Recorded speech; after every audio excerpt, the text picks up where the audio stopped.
ಎಲ್ಲರಿಗೂ ನಮಸ್ಕಾರ ವೀಕ್ಷಕರೇ, welcome back to my channel. ನಾನು ಅನುಶ್ರೀ.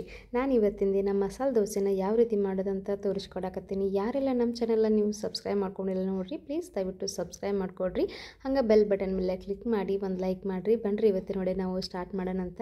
ಮೊದಲೇದಾಗಿ ನಾನು ಇಲ್ಲಿ ಅಕ್ಕಿನ ನೆನೆ ಹಾಕೊಳ್ಳೋಣ ಅಂತ. ಮಧ್ಯಾಹ್ನ 2 ಗಂಟೆ ಅಷ್ಟೊತ್ತಿಗೆ ನೀವು ಅಕ್ಕಿನ ನೆನೆ ಹಾಕ್ಕೊಂಡ್ರಿ ಅಂದ್ರೆ ಸಾಯಂಕಾಲ ಒಂದು 5 ರಿಂದ 6 ಗಂಟೆವರೆಗೂ ಅಕ್ಕಿ ನೆನೆಯುತ್ತೆ. ಒಂದು 7 ಗಂಟೆ 8 ಸುಮಾರು ನೀವು ರುಬ್ಕೋಬೋದು. ಈ ಕಡೆ ನಾನು ಅಕ್ಕಿನ ರೇಷನ್ ಅಕ್ಕಿ ತೊಗೊಂಡಿದ್ದೀನಿ. ಒಂದು 2.5 ಕಪ್ನಷ್ಟು ನಾನು ರೇಷನ್ ಅಕ್ಕಿನ ಹಾಕೊಳ್ಳಾಕತ್ತೀನಿ ನೋಡಿರಿ. ಇದಕ್ಕೆ ನಾನು ಈ ರೇಷನ್ ಅಕ್ಕಿ ಹಾಕ್ಕೊಂಡು ಆದಮೇಲೆ ನಾನು 3/4 ಕಪ್ನಷ್ಟು ಉದ್ದಿನಬೇಳೆ ಹಾಕ್ಕೊಳ್ತಿದ್ದೀನಿ. ಹಾಗೆ 1 ಚಮಚದಷ್ಟು ನಾನು ಮೆಂತ್ಯ ಕಾಳು, ಹಾಗೆ ಅವಲಕ್ಕಿನ 1 ಕಪ್ನಷ್ಟು ಅವಲಕ್ಕಿನ ಸಪ್ರೇಟಾಗಿ ನಾವು ನೆನೆ ಹಾಕ್ಕೊಳ್ಳೋಣ ಅಂತ. ಇದರಲ್ಲೇ ನಾವು ಅವಲಕ್ಕಿನ ಸೇರಿಸ್ಕೊಂಡ್ಬಿಟ್ರೆ ಅವಲಕ್ಕಿ ಬೇಗ ನೆನೆಯುತ್ತೆ. ಸೊ ಹಾಗಾಗಿ ಅವಲಕ್ಕಿ ನಾವು ಮತ್ತೆ ಅಕ್ಕಿನ ತೊಳೆದು ನೀರು ಬಸಿಯುವಾಗ ಅವಲಕ್ಕಿ ಎಲ್ಲ ಆವಾಗಲೇ ನೆನೆದು ಬಿಟ್ಟಿರುತ್ತೆ. ಸೊ ಹಾಗಾಗಿ ಅವಲಕ್ಕಿನ ಯಾವಾಗಲೂ ಸಪ್ರೇಟಾಗಿ 1 ಕಪ್ಪಲ್ಲಿ ನೆನೆ ಹಾಕ್ಕೊಳ್ಬೇಕಾಗತ್ತೆ ನೋಡಿರಿ. ನಾನು ಈ ರೀತಿ ಮೀಡಿಯಮ್ ಅವಲಕ್ಕಿನ ತೊಗೊಂಡಿದ್ದೀನಿ. ಇವಾಗ ಇದನ್ನಷ್ಟು ಮೂರನ್ನು ನೀರಲ್ಲಿ ಸೇರಿಸ್ಕೊಂಡು ಇದನ್ನು ತೊಳ್ಕೊಳ್ಳೋಣ ಅಂತ ಈ ಅಕ್ಕಿ ನೆನೆ ಹಾಕ್ಕೊಂಡಿತ್ತು.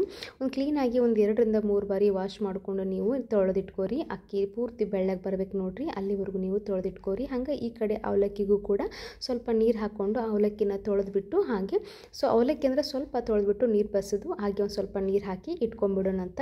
ಈಗ ಒಂದು ಪ್ಲೇಟ್ ಮುಚ್ಚಿಟ್ಕೊಂಡು ನಾವು ಒಂದು 5 ರಿಂದ 6 ಗಂಟೆಯಷ್ಟು ನಾವು ಅಕ್ಕಿನ ನೆನೆಸ್ಕೊಳ್ಳೋಣ ಅಂತ. ಇವಾಗ ಅಕ್ಕಿ ನೆನೆದೈತಿ ನೋಡಕತ್ತಿರಲ್ಲ, ಪೂರ್ತಿ ಬೆಳ್ಳಗೆ ಬಂದೈತಿ. ಹಂಗೆ ಅಕ್ಕಿನೂ ಪೂರ್ತಿ ಚೆನ್ನಾಗಿ ನೆನೆದೈತಿ ನೋಡಿರಿ.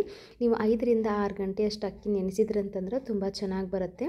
ಹಾಗೆ ನೀವು ದೋಸೆ ಹಿಟ್ಟು ರುಬ್ಕೊಂಡು ಆದಮೇಲೆ ನಾವು ಅಂದ್ಕೋತೀವಿ ಫ್ರಿಜ್ಜಲ್ಲಿ ಇಟ್ಕೊಂಡ್ರೂ ಕೂಡ ಹಿಟ್ಟು ತುಂಬ ಹುಳಿ ಬರುತ್ತೆ, ದೋಸೆ ತಿಂದ ತಕ್ಷಣ ಎದೆ ಉರಿಯುತ್ತೆ, ಹಾಗೆ ದೋಸೆ ತುಂಬ ಹುಳಿಯಾಗಿ ಬರುತ್ತೆ ಅಂತ ಅನ್ನೋರು ಈ ಟಿಪ್ಸನ್ನ ಯೂಸ್ ಮಾಡ್ಕೋಬೋದು. ತುಂಬ ಚೆನ್ನಾಗಿದೆ. ದೋಸೆ ಹೋಟೆಲ್ದಲ್ಲಿ ಮಾಡ್ತಾರೆ ನೋಡಿರಿ, ಅವರು ದೋಸೆ ಹಿಟ್ಟು ಹುಳಿ ಬರದೇ ಇರೋ ಥರ ಏನು ಮಿಕ್ಸ್ ಮಾಡ್ತಾರಂತ ನಾನು ನಿಮ್ಗೆ ಹೇಳ್ಕೊಡ್ತೀನಿ.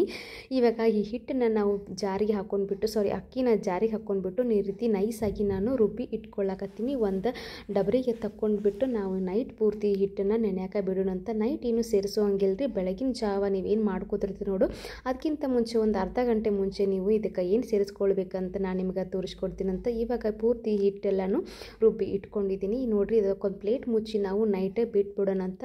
ಬೆಳಗಿನ ಜಾವತ್ತಿಗೆ ನಾವು ನೋಡೋಣ ಅಂತ. ಇವಾಗ ಬೆಳಗಿನ ಜಾವದಲ್ಲಿ ನಾನು ಹಿಟ್ಟು ಸ್ವಲ್ಪ ಚೆನ್ನಾಗಿ ಉಬ್ಬೈತಿ. ಇದಕ್ಕೆ ನಾನು 1 ಕಪ್ನಷ್ಟು ನಾನು ಅಕ್ಕಿ ಹಿಟ್ಟನ್ನು ಸೇರಿಸ್ಕೊಳ್ತಾ ಇದ್ದೀನಿ. ಅಕ್ಕಿ ಹಿಟ್ಟು ಹಾಕೋದ್ರಿಂದ ಹುಳಿ ಅಂಶ ಬರೋಂಗಿಲ್ಲ. ಸೊ ಹಾಗಾಗಿ ಈಗ 1 ಚಮಚದಷ್ಟು ನಾನು ಮೈದಾನ ಹಾಕ್ಕೊಳ್ತಾ ಇದ್ದೀನಿ.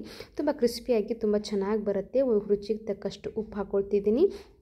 ಹಾಗೆ 1 ಚಮಚದಷ್ಟು ನಾನು ಸಕ್ಕರೆನ ಹಾಕ್ಕೊಳ್ತಾ ಇದ್ದೀನಿ. ಸಕ್ಕರೆ ಹಾಕೋದ್ರಿಂದ ದೋಸೆ ತುಂಬ ಚೆನ್ನಾಗಿ ಕಲರ್ ಬರುತ್ತೆ ಅಂತ ಅರ್ಥ. ಸೊ ನೋಡಿ, ಇದನ್ನಷ್ಟನ್ನು ಚೆನ್ನಾಗಿ ಮಿಕ್ಸ್ ಮಾಡ್ಕೊಳ್ಳೋಣ ಅಂತ. ಮಿಕ್ಸ್ ಮಾಡ್ಕೊಂಡ್ಬಿಟ್ಟು ಒಳ್ಳೆ ಬೆಣ್ಣೆ ಥರ ನೀವು ಮಿಕ್ಸ್ ಮಾಡ್ಕೋರಿ. ತುಂಬ ಸಾಫ್ಟಾಗಿ ಬರಬೇಕು, ಗಂಟದು ಏನು ಇರೋ ರೀತಿ. ಈ ಹಿಟ್ಟನ್ನ ನೀವು 4 ರಿಂದ 5 ದಿನದವರೆಗೂ ಆರಾಮಾಗಿ ಫ್ರಿಜ್ಜಲ್ಲಿ ಸ್ಟೋರ್ ಮಾಡಿಕೊಂಡ್ರೂ ಕೂಡ ಹುಳಿ ಅಂಶ ಬರೋಂಗಿಲ್ಲ. ಹಾಗೆ ದೋಸೆ ತಿಂದ ತಕ್ಷಣ ಎದೆ ಉರಿಯೋದೇನು ಅನ್ಸಂಗಿಲ್ಲ ನೋಡಿರಿ. ಇವಾಗ ಒಂದು ಅರ್ಧ ಗಂಟೆಯಷ್ಟು ಮಿಕ್ಸ್ ಮಾಡ್ಕೊಂಡು ಬೆಳಗಿನ ಜಾವ ಮಿಕ್ಸ್ ಮಾಡಿ ಏನು ಇಟ್ಕೊಂಡಿದ್ವಿ ನೋಡಿರಿ, ಒಂದು ಅರ್ಧ ಗಂಟೆ ಮಿಕ್ಸ್ ಮಾಡಿ ಇಟ್ಕೊಂಡ್ಬಿಟ್ಟು ಇವಾಗ ಈ ರೀತಿ ನೋಡ್ರಿ ಇಷ್ಟು ಗಟ್ಟಿಯಾಗಿ ಬಂದೈತಿ. ಇದನ್ನು ನಾವು ಫ್ರಿಜ್ಜಲ್ಲಿ ಇಟ್ಕೋಬೋದು. ಹಾಗೆ ಹುಳಿ ಅಂಶ ಏನು ಬರೋಂಗಿಲ್ಲ. ಈಗ ನೀವು ಎಷ್ಟು ದೋಸೆನ ಮಾಡ್ತೀರ ನೋಡಿ, ಹಾಗೆ ನಿಮ್ಗೆ ಎಷ್ಟು ಬೇಕಾಗತ್ತಲ್ಲ ಸ್ವಲ್ಪ ತಗೊಂಡ್ಬಿಟ್ಟು ಅದಕ್ಕೆ ನಾವು ಸ್ವಲ್ಪ ನೀರನ್ನು ಮಿಕ್ಸ್ ಮಾಡಿಕೊಂಡು ನಾವು ಚೆನ್ನಾಗಿ ಮಿಕ್ಸ್ ಮಾಡ್ಕೊಳ್ಬೇಕಾಗತ್ತೆ. ಈ ಹಿಟ್ಟನ್ನು ನಾವು ಫ್ರಿಜ್ಜಲ್ಲಿ ಸ್ಟೋರ್ ಮಾಡಿ ಇಟ್ಕೊಳ್ಬೋದು. ಇದಕ್ಕೆ ನಾನು 1 ಕಪ್ನಷ್ಟು ನೀರು ಹಾಕ್ಕೊಂಡ್ಬಿಟ್ಟು ಇದಕ್ಕೆ ನಾನು ಪೂರ್ತಿ ನೈಸಾಗಿ ನಾನು ಮಿಕ್ಸ್ ಮಾಡ್ಕೊಳ್ಳೋಣ ಅಂತ. ಒಂದು ಸ್ವಲ್ಪನೂ ಗಂಟು ಏನು ಬರದೇ ಇರೋ ರೀತಿಯಲ್ಲಿ, ಅಂದರೆ ಪೂರ್ತಿ ದೋಸೆ ಹಿಟ್ಟಿನ ಹದಕ್ಕೆ ನೀವು ಮಾಡ್ಕೋರಿ. ದೋಸೆ ಹಿಟ್ಟು ತುಂಬ ಗಟ್ಟಿಯಾಗಿಯೂ ಇರಬಾರ್ದು. ದೋಸೆ ಹಾಕಿ ಹಂಚು ಮೇಲೆ ಹಾಕಿ ತಿಕ್ಕುವಾಗ ಏನಾಗುತ್ತೆ, ದೋಸೆ ಕಟ್ಟಾಗುತ್ತೆ. ಸೊ ಗ್ಯಾಸ್ ಹಚ್ಕೊಂಡ್ಬಿಟ್ಟು ಹಂಚನ್ನು ಬಿಸಿ ಇಟ್ಕೊಂಡಿದ್ದೀನಿ ನಾನು. ನಿಮಗೆ ಹಂಚು ಜಾಸ್ತಿ ಬಿಸಿ ಆದರೆ ಸ್ವಲ್ಪ ನೀರನ್ನು ಈ ರೀತಿ ಹಿಂಗೆ ಹಾಕಿಬಿಟ್ಟು ಒಂದು ಬಟ್ಟೆಯಿಂದ ಒರೆಸಿಬಿಟ್ರೆ ಅಂತಂದರೆ ಮತ್ತೆ ದೋಸೆ ಹಂಚು ಸ್ವಲ್ಪ ತಣ್ಣಗನ್ಸುತ್ತೆ. ಆವಾಗ ದೋಸೆ ಹಾಕಿದರೂ ಕೂಡ ಇನ್ನೂ ತುಂಬ ಚೆನ್ನಾಗಿ ಬರುತ್ತೆ.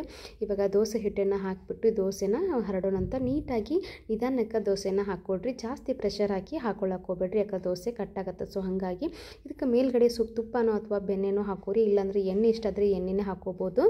ಈ ತುಪ್ಪ ಹಾಕೋದ್ರಿಂದ ಇನ್ನೂ ತುಂಬ ಟೇಸ್ಟ್ ತುಂಬ ಚೆನ್ನಾಗಿ ಬರುತ್ತೆ. ಹಾಗೂ ಇನ್ನೂ ತುಂಬ ಚೆನ್ನಾಗಿ ಕಲರ್ ಬರುತ್ತೆ ನೋಡಿರಿ. ನೋಡಿದ್ರಲ್ಲ, ಕಲರ್ ಎಲ್ಲ ತುಂಬ ಚೆನ್ನಾಗಿ ಬರ್ತಾ ಇದೆ.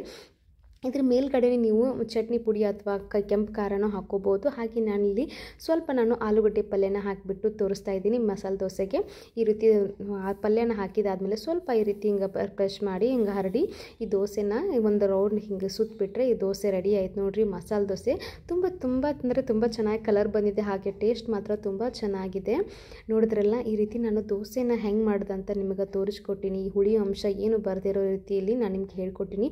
ಒಂದು ಸಲ ನೀವು ದೋಸೆನ ಮಾಡಿ ನೋಡಿರಿ. ನಾನು ಹೇಳಿದಂಥ ಮೆಜರ್ಮೆಂಟಲ್ಲಿ ನೀವು ಯೂಸ್ ಮಾಡಿಕೊಂಡ್ರೆ ಅಂತಂದ್ರೆ ಆರಾಮ ಮನೆ ಮಂದಿ ಎಲ್ಲರೂ ಮಸಾಲೆ ದೋಸೆನ ತಿನ್ಬೋದು. ಹಾಗೆ ನೀವು ವಾರದಲ್ಲಿ ಒಂದು 2-3 ಬಾರಿ ಆದರೂ ನೀವು ಈ ಥರ ದೋಸೆನ ಮಾಡ್ಕೊಂಡು ತಿಂತೀರಾ.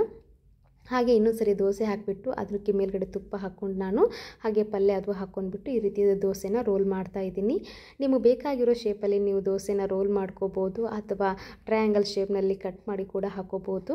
ಇವಾಗ ನೋಡಿರಿ, ಒಂದು ಪ್ಲೇಟಿಗೆ ನಾನು ಸರ್ವ್ ಮಾಡ್ಕೊಳ್ತಾ ಇದ್ದೀನಿ ದೋಸೆನ. ನೋಡಿದ್ರಲ್ಲ, ತುಂಬ ಅಂದರೆ ತುಂಬ ಚೆನ್ನಾಗಿ ಕಲರ್ ಬಂದಿದೆ, ಹಾಗೆ ತುಂಬ ಕ್ರಿಸ್ಪಿಯಾಗಿ ಬಂದಿದೆ. ಹಾಗೆ ಬಾಯಲ್ಲಿ ಇಟ್ಟ ತಕ್ಷಣ ತುಂಬ ಕರಗಿ ಹೋಗ್ಬಿಡುತ್ತೆ ಬೇಗನೆ. ಇದೇ ರೀತಿ ಇದಕ್ಕೆ ಸೈಡಾಗಿ ನಾನು ಪಲ್ಯ ಹಾಗೆ ಸಾಂಬಾರು ಮಾಡ್ಕೊಂಡಿದ್ದೀನಿ ದೋಸೆಗೆ. ನೋಡಿದ್ರಲ್ಲ, ಇದಕ್ಕೆ ನೀವು ಚಟ್ನಿ ಪುಡಿ ಕೂಡ ಯೂಸ್ ಮಾಡ್ಕೋಬೋದು, ಇನ್ನೂ ತುಂಬ ಚೆನ್ನಾಗಿ ಬರುತ್ತೆ ಶೇಂಗಾ ಚಟ್ನಿ. ದೋಸೆ ತುಂಬ ಕಲರ್ ಆಗಿ ಹಾಗೆ ಅದು ದೋಸೆ ಹಾಕಿದಂಥ ಲೇಯರ್ ಅದೆಲ್ಲ ಕಾಣಿಸುತ್ತೆ ನೋಡಿ. ಲೇಯರ್ ಅಂದರೆ ಪದರ, ಅದು ರೌಂಡ್ ನಾವು ತಿಕ್ಕಿರ್ತೀವಿ ನೋಡಿ ದೋಸೆನ.